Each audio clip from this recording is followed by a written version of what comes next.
It's commentary, son. Holy shit! I hear myself thinking. One little action can really make a whole huge deal in the entire set. The you did was fucking stupid. Happy feet, combo combo.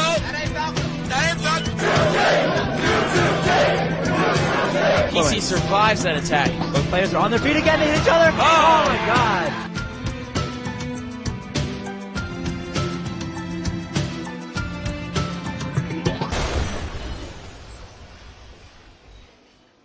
Alright everybody, welcome to Directional Influence Episode 3. We are bringing it to you live, not live, it's actually recorded, sorry, from VVV Gaming. Thanks to them for hosting the show as always. We have a great episode for you guys today because we are going to be recapping Viva La Smash III, which was held in Vernon, Connecticut this past weekend actually, as well as talking about the Metaknight band that was at Viva La Smash III. And Metaknight banning in general.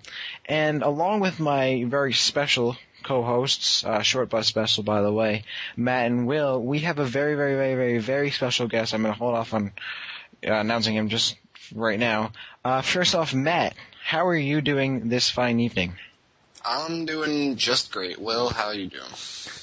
It's okay. Nobody cares how I'm doing. Nobody cares. No, so. Actually, nobody cares about whatever Will's doing. I'm very mad at.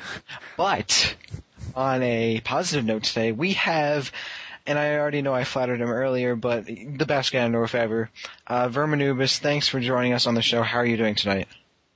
Well, you are very welcome, everybody. I'm very glad I could. We have to thank you all with my my demonic presence. So I'll just be here to observe and hopefully contribute my infernal wisdom. Awesome. If you guys don't know, if he punches you in the face, you have to thank him for it. And with that, we are actually going to be having an interview with him near the end of the show. But first off, we're going to be starting with a recap of Viva La Smash III, which was held in Vernon, Connecticut this past weekend, like I said, which banned Metaknight, which had a pretty good New York or New Jersey showing.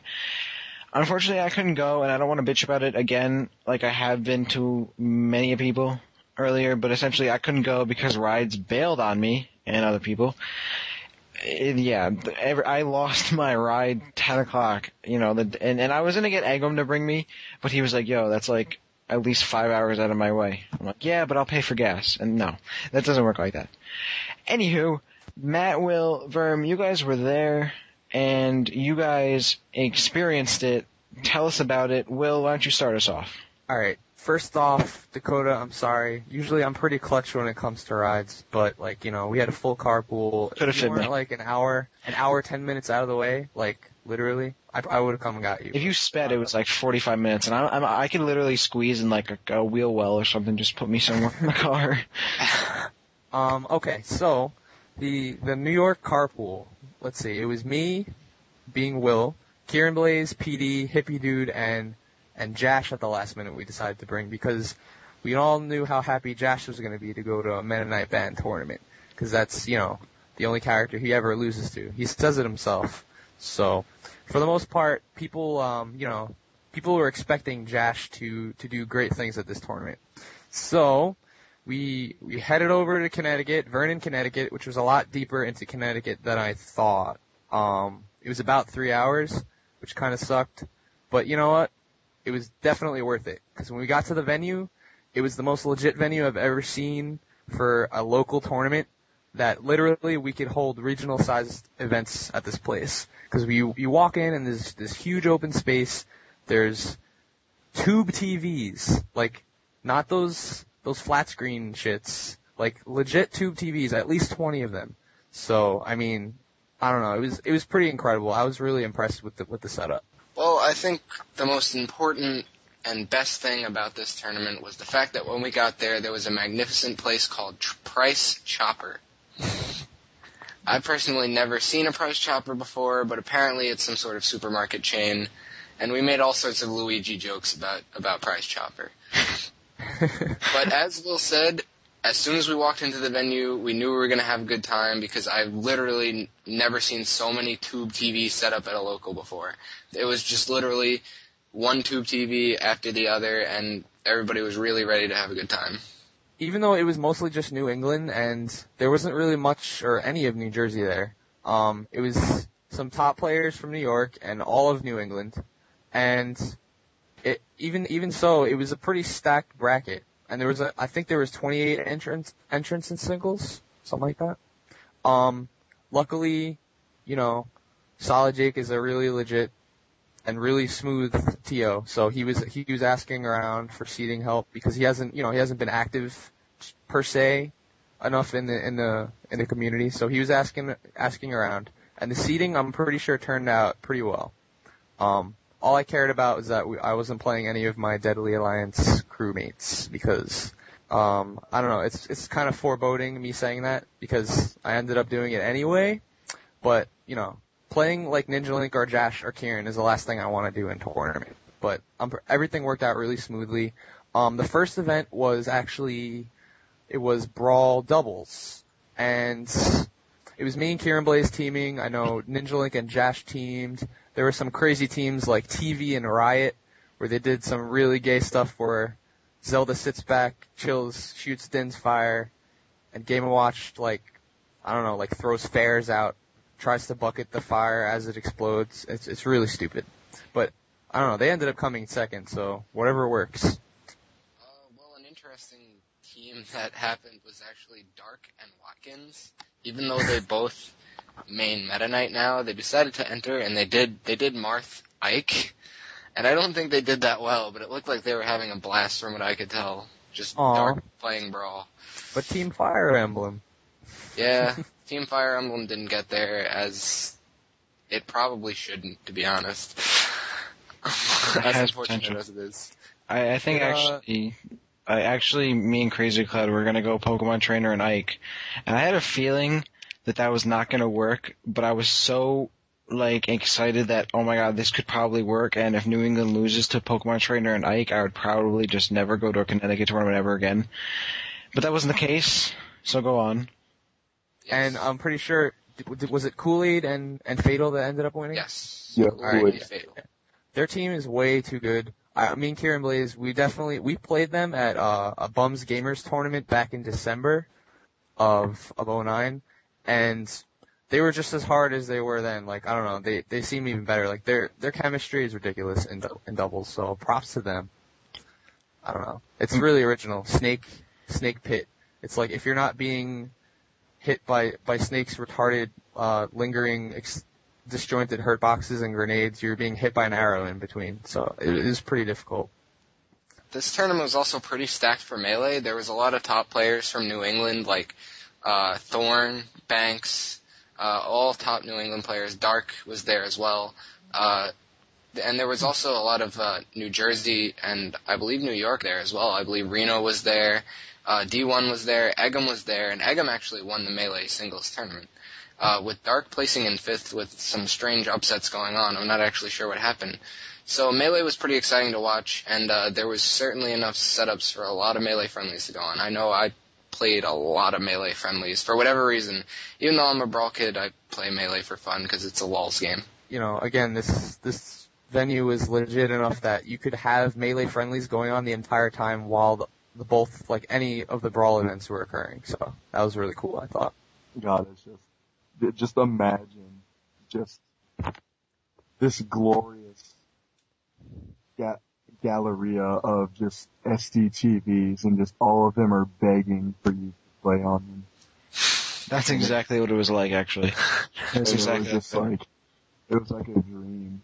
But it's just like trying to get a money match in or a friendly. It's like the tournaments usually run way over time, and you usually don't have time for a third event, and you just can't get friendlies or even money matches in because the TVs are always occupied. There's usually an average of maybe 7 setups with 50 people there. But thankfully that wasn't the case at Viva La Smash. And speaking of which, well, not really, because that's what we're talking about. Brawl singles obviously happened, and Jash and some random Donkey Kong player actually split for first. Will, did you actually get the name of this random Donkey Kong player? I don't know. He's like this new up-and-coming player, actually. I heard he sucks. Just because if he's anywhere near your skill level doesn't mean that you have to say that he sucks, dude. I'm pretty sure he's black, too. Damn.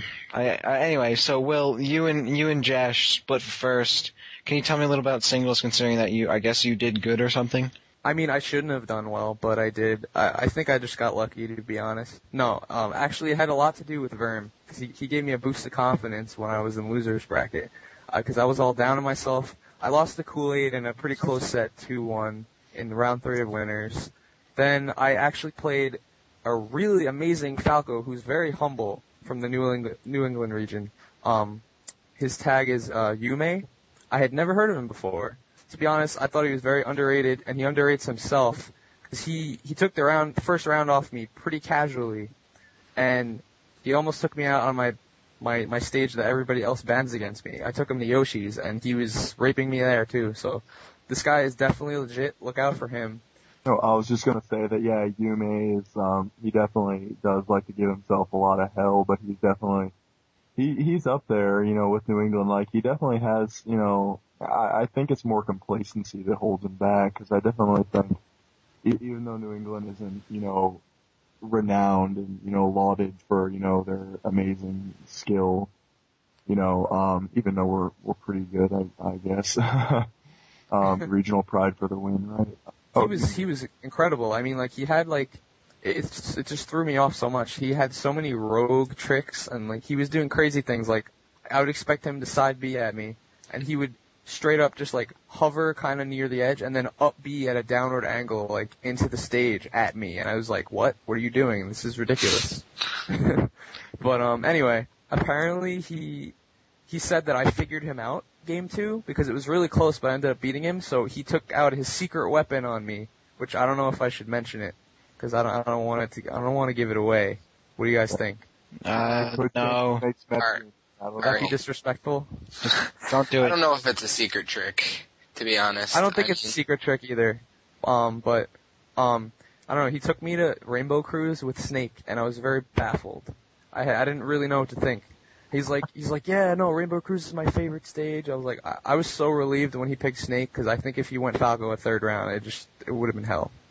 But after Yume, I ended up playing Ninja Link because of something pretty tragic in my mind, but very, very impressive of TV, that he had taken out Ninja Link in winners bracket. And I was like, oh my god, are you kidding me, Randall? I have to play you right now? He's like, yeah, it's my fault. Anyway, so he ended up losing the R.O.B versus Diddy Kong matchup, which is, again, props to TV. And then I had to play Ninja Link pretty early on in losers bracket, which was incredibly stressful. And at that point, Verm had given me this boost of confidence because I was talking about, yeah, I'm probably gonna lose every New England tournament I come. I lose to Ninja Link, so I'm pretty ready to just go down. And I don't know. I wish I could remember what you said, Verm. Can you recall? I'm pretty sure I told you that I had a secret crush on you, and that I'd be watching you, and that if you won, I'd go out with you. Something like that. Clearly, that was it. Will needed a boyfriend, so he needed to win to get that boyfriend. Yeah. After that, I was so inspired that there was just no chance for Randall. He went straight Diddy Kong. It is the first time I've ever beaten him in a set, and I do have it. It is recorded on his Wii. I'm gonna ask him kindly if he could maybe upload that. Game 3, it was definitely PictoChat that clutched it for me, and I can go back and forth with that stage with screwing me over in the end and helping me out, but this time it definitely helped me out. If I can remember at the end, I think I was down by a stock, and the part where the railroad cart or whatever that is going back and forth, where you can throw people into the mine cart. Wreaks havoc. There you go. Yeah. Okay. Anyway, I'm pretty sure I hit and or threw him into the minecart about 2 or 3 times consecutively to rack up damage, and then after that, I was still down a little bit, and the piranha plant spawns, and I hit him into that, and he almost dies from it, and it was just a regular get up into my punch for the win, and I don't know, I owe that stage so much. So props to Solid Jake keeping PictoChat on, because that is my other stage that I clutch at. I love PictoChat so much. So random DKs win on PictoChat. That's why Will needs to bend the rules to win. Obviously, he gets rid of Metaknight and then he puts on PictoChat, so Will can win. Obviously, if PictoChat can aid only the third best green DK on Long Island in winning a set against the top player, then you know it's a legit stage. I guess so. I never didn't like PictoChat because I always did in PictoChat on my real DS and said like derogatory statements to my sister who's in her room. Verm, obviously you were there. Can you tell us a little bit about your experience, how you played, etc.? Yes, I think I can. In my opinion, to be honest, with the Metaknight ban, because New England and New York both don't really rely heavily on Metaknight, ostensibly you kind of think most people don't realize that, nobody mains Metaknight until they're sent into loser's bracket, then they suddenly main Metaknight. So, it's the fact that people didn't have that insurance to fall back on, namely Metaknight. I think it really did change the outcome because, it's just the top three, like TV's R.O.B, like, Jash, Will, they're all incredible players, but, all it takes is Metaknight doing something really, really just, horrifically gay to take a set from somebody. So, I really think it helped a lot of people get the placings they deserve. Obviously, Metaknight was banned because Verm doesn't lie, evidently, and you guys were there, and I was really excited not excited, I was interested actually when people proposed that Metaknight should be banned. It was sort of like a thing on the thread, like, hey, we should, ban Metaknight, and I was like, yeah, we should do it because my character sucks against Metaknight. And you guys were actually there, Verm, you just told us about it. Matt, I guess, I don't know, Matt, did you even enter? Because I didn't see you on those. No, I didn't enter. I didn't actually have enough money on me to enter, and I don't know if I would have anyway. Personally, I didn't actually care about the Metaknight being banned because Metaknight's probably one of my best matchups right now. But as Verm said, one of the chief reasons that Metaknight was banned and a lot of people said about this Metaknight being banned at this tournament is that there aren't really many Metaknight mains in New England or New York, but there are players like TV, Bloodcross, I'm pretty sure everybody in New England might have a pocket Metaknight that they choose to bring out at random points if they feel like they're not going to win. And it was really nice to see people going their main straight. TV went straight R.O.B. Bloodcross went Falco for the time that he was there. And it was just nice to see people not have that option to just, I'm just going to fall back on Metaknight. Well, what about you? What did you think about it? I'm actually going to quote myself from the results thread, something that I wrote up that I'd like to mention. I've never really been incredibly pro-ban at all, but I'm considering it after how much fun tournaments seem once Metaknight is not swarming the brackets. If anything, I don't mind fighting the character, but the dominance of his presence gets to be frustrating and takes away from the variety that we otherwise have in competition. So, I'm definitely looking forward to more Metaknight banned events, but, I don't know how frequent they're going to be. I'm definitely going to try to hit up the next hobo that has Metaknight banned based on, how well my character can do once there's just not like a swarm of bats with swords in the way. I don't know. In my opinion, Metaknight getting banned at like Viva La Smash, I think was probably the better idea than like going to New Jersey and like, hey, we're going to ban Metaknight. Please still come to our tournament.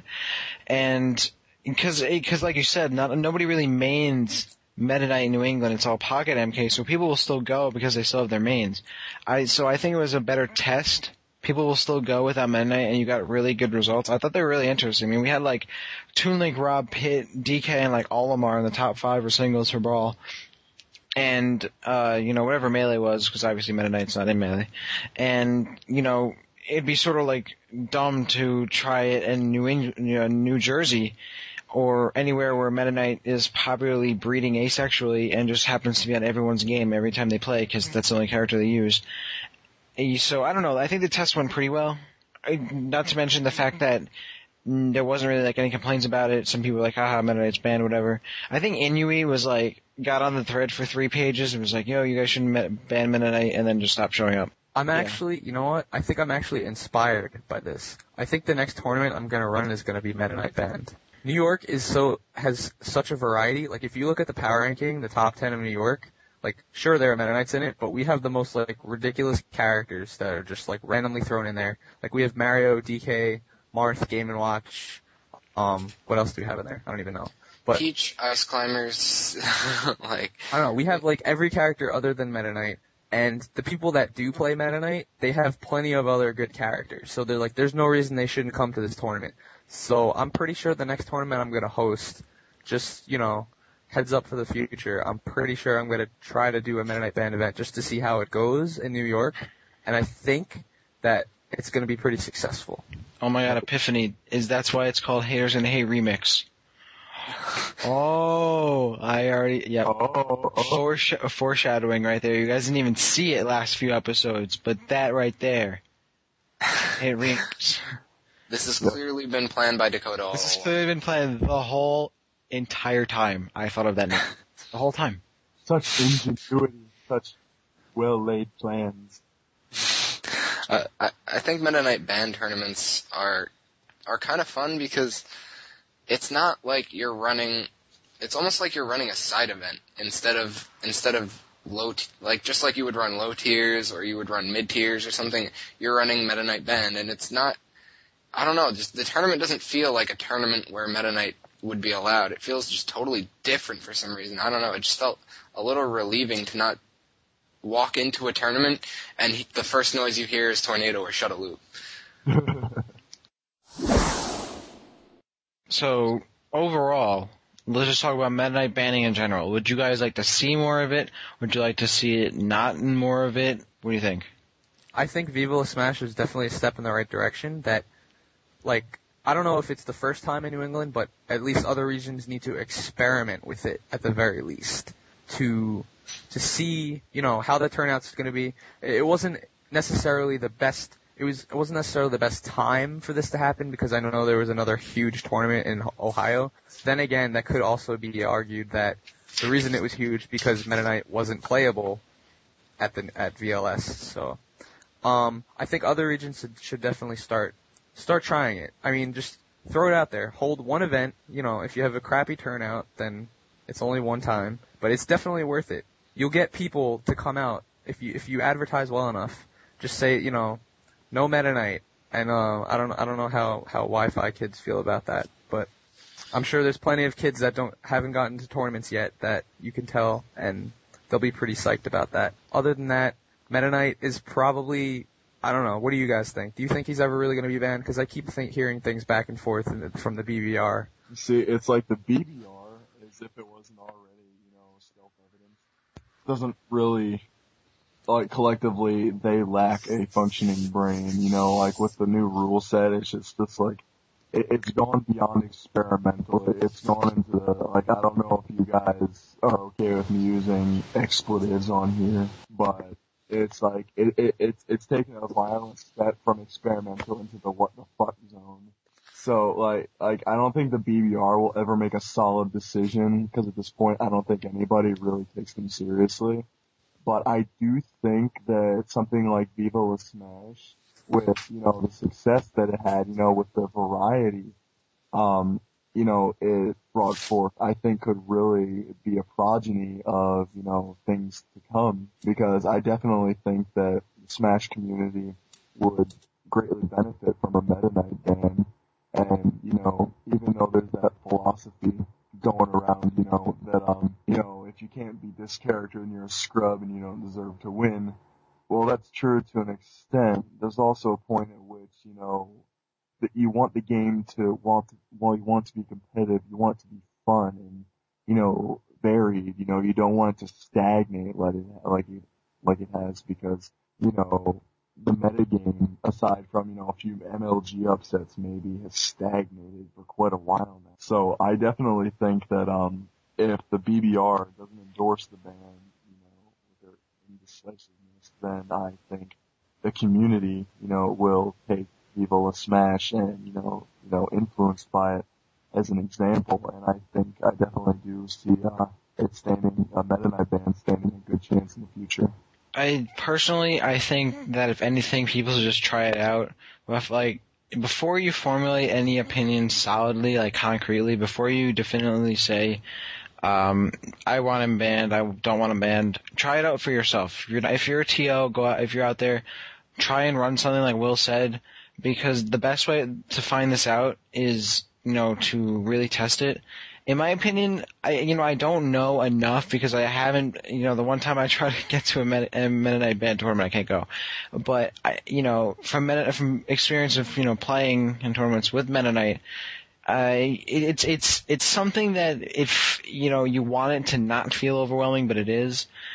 But you don't have a lot of info from the other side either. Like if someone came to me and told me about all these tournaments that Meta Knight have been banned from, and the differences, and I can look at what I've experienced and what I can see from results about the tournaments I haven't gone to, but Meta Knight was in, I could say, okay, I can sort of make an opinion from this. But because we don't have a lot on the MK side, I can't really know, is it a better option? In my personal opinion, if Meta Knight was banned, if anything, would be pretty cool, pretty interesting.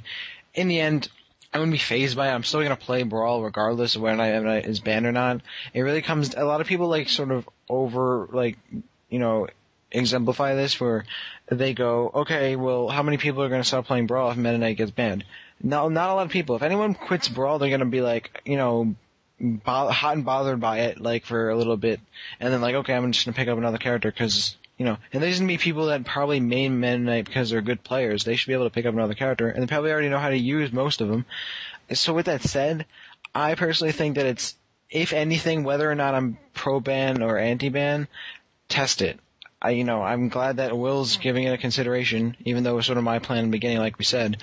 Overall, try and give it a shot, and I want to see the results so people like me and anyone else can give a better opinion, so we don't have to give these stupid circle arguments about how stupid, is perfect planking is, when we all know that giving electrical implements isn't the best idea either. And that's a whole discussion on itself, unfortunately. But you will, and I'm going to come back to you for just a little bit. You did very well without MK there. Do you think that a lot of people are going to sort of want MK banned because it's better for their character? I mean, who doesn't have a bad matchup against Meta Knight, right? So, I mean, people can always, either way, if people just don't like fighting the character, that's different than, knowing the matchup and not knowing how to fight the character. Those are two different things. So, I think that people that are aching for the ban might be leaning toward more that they don't really like fighting the character, they don't really put enough effort into the matchup. Which, by the way, should be, your most learned matchup. It's pretty much the most studied matchup in the metagame right now. So, my character, sure, he would do better if Meta Knight wasn't around. But then again, at the same time, it's satisfying and it's rewarding when you're able to overcome, the best character in the game.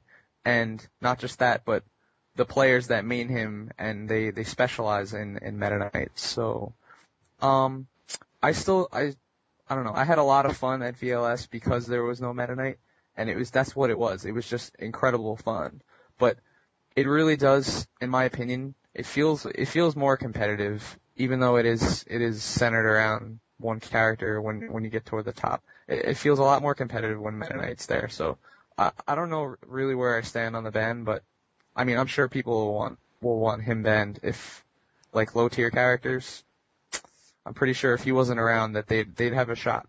I think as a DK main, you would certainly benefit from Meta Knight being banned, but with Meta Knight being banned, there would also be more DDDs around because DDD is really being held back now by Meta Knight a lot. And there would also be other characters that are pretty difficult for DK to fight, like Olimar, all sorts of characters that are that are difficult for DK, and I think this applies to a lot of characters. Let's see, let's use Snake as an example. If Meta Knight is banned, Snake is going to fear more DDDs. If Meta Knight is banned, then let's say Lucario is going to fear more DDDs and snakes. It's just a matter of, I guess, preference, because either way, Meta Knight being banned can both positively affect your character and negatively affect your character. Ban them both. Just ban everybody. Yeah. We should just go play Street Fighter or something. Hey, Halo Reach just came out. Go play that shit. That's a great game. To play devil's advocate, I would say if you ban Meta Knight, then, where do you go from there? I mean, to bring up back to what Will said, low tier standing a chance with Meta Knight being banned. Well, I mean, DDD rapes Ganondorf pretty hard, so maybe we should ban DDD, and that's an argument commonly used by a lot of anti-ban, is that, if we ban Meta Knight, then we're adhering to the requests of maybe characters that don't really matter, and really altering the metagame as a whole. And I think Verm probably, what do you think about that? My opinion on it, just the way I see things is that no matchup in the game is impossible. So while I won't lie and say that the standard of which I'm about to present and speak of, that it sets the bar admittedly almost impossibly high, it still is attainable, I think. Been able to, win some, pretty intense, sets or matches, against some of Ganon's worst matchups. When I'm at the top of my game, I feel like, Meta Knight's not even an obstacle. I think it can go both ways. No matchup is impossible. If you're truly just good enough and amazing, there's nothing holding you back, and you could win. It's like, the only reason I'm not winning tournaments and getting first as Ganondorf is because obviously I'm not a good enough player yet. Yes, realistically, that's almost impossible to get that good, but I still think it's possible. But then on, the other side, banning Meta Knight, and having, the metagame be inundated with, like D3 and, That is the best laugh, by the way. That's gonna be like this. That's gonna be like the start of the show. That is holy shit. Dude, that shit is actually that's maniacal. That's that king of evil. Ganondorf laugh. No, it's not. He has a different laugh, but it's similar. Finish up what I was saying. But with bans like say with banning Meta Knight, having the argument come up, well then we're just, catering to the characters that don't matter. Well, I don't really see it working that way because, right now my opinion on things is that I don't want Meta Knight banned because I have a hard time fighting him. In fact, he's actually, even though he's one of my least confident matchups, I still feel I can beat him, it's just like, in my set against Doom at DNA 8, I took him to game 3, and it was, last stock, last hit. So if I want him banned, it's so I can see more variety in the metagame because like I said before, Meta Knight is just absolutely stagnating things right now. And if there is an influx of D3s, who the fuck cares, man? It's like, there are ways around DDD, even as a Ganondorf, a Link, a Dr. Mario, whoever. Yeah, Verm's so good that he can use Dr. Mario in Brawl. But I have to agree. And going back to whoever said it, are we catering to other characters or whatever? Meta Knight is mainly more over-encompassing than any other character because Meta Knight is so good against so many characters. I mean, sure, DDD would be, alright, assumingly and hypothetically that DDD gets a huge rush, Meta Knight not being there, he still is nowhere near being as powerful as Meta Knight is against most characters, because just as Verm said, people have options against DDD in more ways than one compared to Meta Knight. And DDD, as we've seen, is beatable, even with Meta Knight not there, in a match. When people say that, something happens, it becomes like a slippery slope almost. But a lot of people realize that those things don't always happen. If we ban Meta Knight, that may just be it. We ban Meta Knight, some characters go up, whatever. People, and that's why people don't give it a chance. And unfortunately, I guess it's maybe why it's stagnating, because we're sort of being really ignorant about it, which sucks. But, I mean, if Verm can be optimistic, so can you guys. Pretty much in terms of the Metaknight ban, I know that Josh would be extremely pleased, and in my opinion, I think he'd be, and in other people's opinions, I think he would be like the best player in the world if Metaknight was banned, because it's literally the only character he loses to. Yes. There's just simply too much about Metaknight banned and the whole Metaknight being banned topic that we can actually fit in one segment. So if you guys want to leave us some comments or something and just discuss Metaknight being banned and maybe bring up something we said that you thought was bullshit, or maybe compliment us on whatever we said, you can leave us comments on Facebook, All Is Brawl, or the VVV Gaming site itself. Well, that brings us to the part of the show where we talk about random bullshit, except we actually have Verm here, and Verm is not random bullshit. So, to start this off, obviously, welcome to the show, and thanks for being here, blah, blah, blah. Ganondorf is awesome. I loved him, even though I had to kill him in Legend of Zelda Ocarina of Time. Verm, tell us about yourself. Well, why don't you just tell us how long you've been playing, and a little bit about how your Smash career has gone thus far, Verm. Alright. That's fair enough. I've been playing, I got the game at launch, but due to that really horrible clusterfuck on Nintendo's part where they evidently dual layered the disc and the lasers on the Wii were not properly equipped, or the Wii's were not properly equipped with adequate lasers to read the disc, I had to wait 3 weeks past launch to actually play it. I only had Wi-Fi for a little while, so I actually didn't get competitive till around October of 2009. That's when I went on to Wi-Fi. I kind of stuck to the free play chat on AID. Then I started going to the ladder, and I started doing well on the ladder. And, people started commenting saying, oh, hey, this guy's kind of, decent as Ganondorf. And then I thought to myself, that's cool. I'm getting noticed. I didn't expect that. So, Now, Verm, you've been playing Ganon since the game came out? I actually, as ashamed as I am to admit it, I was misled early on in the game. I used to actually use Fox and Samus. Samus? Wait. Samus partially naked or Samus in robot suit? Robo suit Samus, power suit. Go on. I have a serious predilection for low tiers. I mean, Tager and Blaze Blue, Cyrax in Mortal Kombat, Akira in Virtua Fighter. I'm cursed. Anyway, basically, if I understand the question or the question correctly, about Ganondorf, I kind of fooled around with him for a couple months prior to becoming competitive.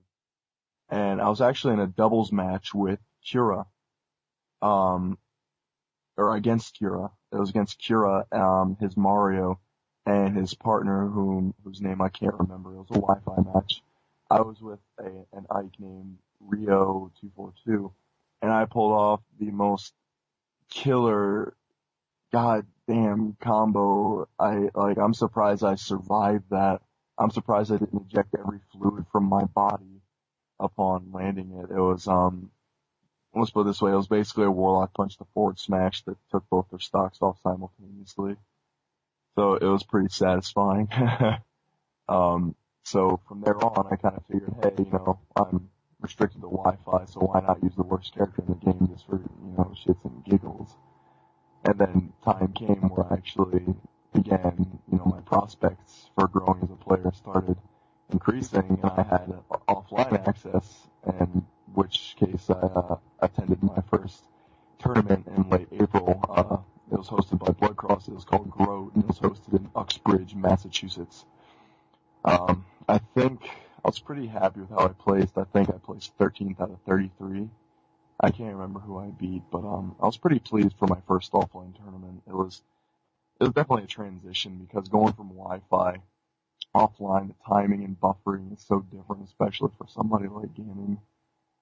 But once I got my bearings offline, I was addicted and have been going to tournaments ever since. So, Truly a touching story of coming from the Ganondorf man. Now, you've talked to me about this before, but have you ever had thoughts where maybe you think, man, this character's really holding me back, and just have really considered picking up a different character? I've never actually considered picking up a character because I'm too stoic and prideful in Ganondorf, and it's come to a point where, he's just who I identify with, and I really can't imagine, or envision myself being with anybody. I am one with Ganon. I am Ganon. What the fuck am I talking about? I just can't envision myself, using anybody but Ganondorf. I've wondered from time to time how I do with somebody like Snake, because I'm not gonna lie, while Ganondorf, I never want to use anybody else, and if I lose, Ganondorf had a hand in it, but it's still my shortcoming as a player, but he definitely does have some really just awful weaknesses that really do hold people, those who main him back as, players, well maybe not as players, but, competitively, because, he's so disadvantaged, if you ledge hog him, he's dead, so it kind of becomes a matter of, doesn't matter how good you are, but, basically, I think I'd do well with somebody like Snake, because I'm very confident in myself as a player, but at this point, it's just, I really can't picture using anybody else. I've grown too much on Ganon. He's pretty much the only reason I play the game in the first place, so. I heard you mention at Viva La Smash that actually your status as a top Ganondorf player has actually added some pressure onto you. What do you think about that? Yeah, that's definitely true. Even though it feels odd being called a top Ganon, it's definitely very flattering, and, I definitely would, I'd love to, be the top Ganon, and if I am, then awesome, I've done something right. But it definitely has added an immense amount of pressure, simply because, well, like I said, like I mentioned before, I emphasized the phrase "at the top of my game." When I'm at the top of my game, I really feel there's no opponent I can't take on. I've, to myself at least, I've proven in the past that I can keep up with those who, with some, I don't want to say, some of the best, make my own self, my own selfish and redneck talk for you. I don't want to make myself, look, better than I really am, by saying that, but just, I guess there's no other way to put it. But no, by all means gloat. Gloat till your heart's content. But just basically proving to myself that I can contend with, some of the best, even as Ganondorf, but, since I've technically only officially entered 7 tournaments thus far, I'm still definitely getting used to the pressure because, there are a good number of people out there who do have very high expectations of me. And what that does is, I appreciate that. Anybody who has faith in me, I cannot begin to describe how thankful I am for those people. It drives me. It keeps me going. It's, it's what revs my engine, even though that's a horribly contrived euphemism. And I just want to mention, Verm, that, we all know how low tier your character is, but it doesn't matter because all the people I've talked to that have played you, they've all said the same thing. They're like, damn, he's so smart. Damn, his Ganon is really good. They all have the same reaction. It's just people would never expect it, but it's just what you're doing is you're dedicating, you're devoting to one character, and you're using your brain. You're putting your all into it. And once you do that, I can only imagine your mind games with Ganon. I've seen some videos, but if you mind game somebody with Ganon, they lose a stock pretty much. So, I mean, much respect, mad props for that. And one thing I want to ask, Verm, where do you see yourself in the near future using Ganondorf and Brawl? I honestly don't know because, harkening back to the topic of my nerves getting to me, I think that if I can get over that hump, there's I definitely believe that, in my mind, I could at least take top 5. Maybe that's overestimating it a little. Maybe I'm just, maybe overconfident, but it's just, what I feel is my biggest obstacle right now is the fact that when I go into tournament, and once I start, getting, rising through the brackets to a fairly high point, I get very nervous. Almost, I hold myself to standards that are, unrealistic, I guess, at this point due to my nerves. And, it's kind of a vicious cycle because of my nerves and how nervous I get. Anybody who's seen me play while I'm choking, they wonder what the hell happened to my brain. I start spamming whiz kick. I do flame chokes over and over, I do nothing but down air, and it's just, I play like a joke. But when I'm really just feeling that tenacity and really just have that momentum going, I feel invincible, and it's just, once I can adapt that more, that mindset more consistently, I feel that, at least I hope I have a lot ahead of me, because I think, I think anybody's truly capable of doing those kind of placings. But I think that maybe I've just, using Ganondorf and being at that disadvantage, I've kind of just been able to accelerate, so, I hope there's tantalizing prospects ahead if I can overcome that barrier. Verm, I can definitely sympathize with you when you say that, when you enter into tournament and, just the nerves kind of get to you and everything starts just like, everything becomes a blur for the most part. Like, if you can remember a tournament set that you played move by move and made all your decisions and completely thought out everything, you're a seasoned veteran. Like, people just straight up get nervous. And I could definitely sympathize with you on that, because for the longest time, maybe even like my first year and a half of playing this game in tournament, I would just play as a completely different player in tournament. Sometimes I would just forget all my other moves in my move set, and I would just back air, because I'm like, DK's back air is a good option. It's always gonna be a good idea. And then just, I get completely predictable. But what you gotta do, and I mean, everybody else you guys can put forth your advice in how you get over nerves. But for me, just reinforcing to myself over and over again that, just remember how you play in friendlies, how confident you are, and the fact that you could style on people in friendlies. Like, that's how I like to go into a tournament match now.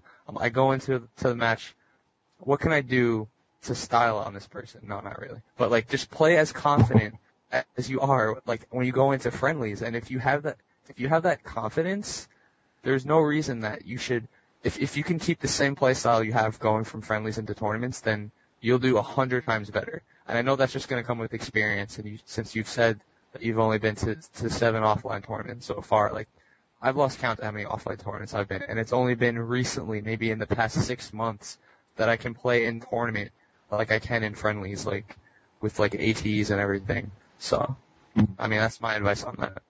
If I can play like I do at my best, because I mean, sometimes when I'm in tournament, I play incredibly well, like, when I'm just really confident, get a lot of momentum going, like, I start out not, lacking confidence, but, as the match progressed, I just tried to remind myself, okay, playing like a nervous wreck isn't going to get you anywhere. You got to play like you would, as if there was nothing on the line. And that's when I, did really well and, came out with a 2-0. And you know what, Verm, you're just playing you in 3 friendlies, which is unfortunately all I got to play with you. I could tell that you're definitely an incredibly smart player. You're technical. You've got it all down. And I think that if anybody can do it, you can, especially with the mindset that you have. Oh, thanks, man. I really appreciate that. You guys honestly have no idea how much your encouragement means to me and how much it really pushes me, because that's really what keeps me going. And you know what? We have to support our players if we want them to do better. And I have one final question for the King of Evil this evening, and that would be boxers or briefs. That's the question you come up with? That's it? Boxers or briefs, really? He's probably not even wearing any. No, I actually have a tendency to wander around in my birthday suit so everybody can gaze upon my Genonic phallus. So everybody can just, know who's boss. Slap some people with it? When you walk, do you trip over it, or? No. It's unless you can, unless I, am like doing a handstand on the ceiling or something. Cause it's usually pretty, How do you pee? He urinates in the face of his enemies. He has to stand really, really far away so he doesn't hit them. Truthfully, I haven't experienced the need to urinate really forever. I usually just whenever I feel an urge akin to I need to urinate, such as a feeling of fullness in my bladder, I usually find drawing or confiscating an innocent soul and leaving their dead cadaver in my wake usually satiates me. But ironically, 5 minutes after, I realized that one murder alone only whets my appetite. So it just kind of branches out and becomes a chain of, an onslaught. So. You heard it here first, guys. Watch out for Verm in the tournament scene and in your bed when you're sleeping at night. Oh, this is some good stuff right here. You gotta hear this. Everyone, I'm just letting you all know. I don't know if I'm gonna put this in the show or not, but if I do, me and Will are gonna fight. And we'll talk in real life. This isn't friendly. This is a real fight where fisticuffs. Will is going down. That doesn't mean I'm not gonna cargo toss your ass. No. If you stage spike me on something, that's gonna fucking hurt. I don't know. I'm gonna tell you to tech, but it's still you're just not gonna listen, and you're just gonna go straight down. I'm just gonna beat the shit out of you. I'm gonna hit you so hard, your mom's gonna feel it. That's honest. You're gonna get hit in the face, and she's gonna ooh. Well, everybody, that brings us to the end of episode 3 of Directional Influence, unfortunately. First off, I want to thank VVV for hosting the show, giving us a place to, host it up. Will, I'm going to smack the shit out of you. Stop typing shit in the fucking Skype thing. We are finishing, so obviously we want to give thanks to the Smash community as well. For, we've had tons of feedback for the show, and we want to keep getting it. So please, if you want to give feedback, it's mandatory actually, you have to give feedback now.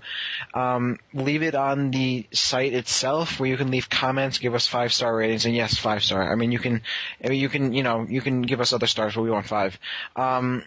And you can also check us out on our All Is Brawl post, as well as my Twitter, which is VVV Rapture. You can search me up and follow me, and I'll be giving updates on the show as the week goes on, blah, blah, blah. As well as our Facebook page. We can hit that up, too. And obviously, if you want feedback, hit us up on our emails or AIM, whatever. Just hit us up. Or you can go to Verm's house, and he can, knight you or something if you're worthy enough. With that said, thanks for joining us, and we will see you guys next week with episode 4 of Directional Influence. Have a good day, good night, whatever. Goodbye, everybody.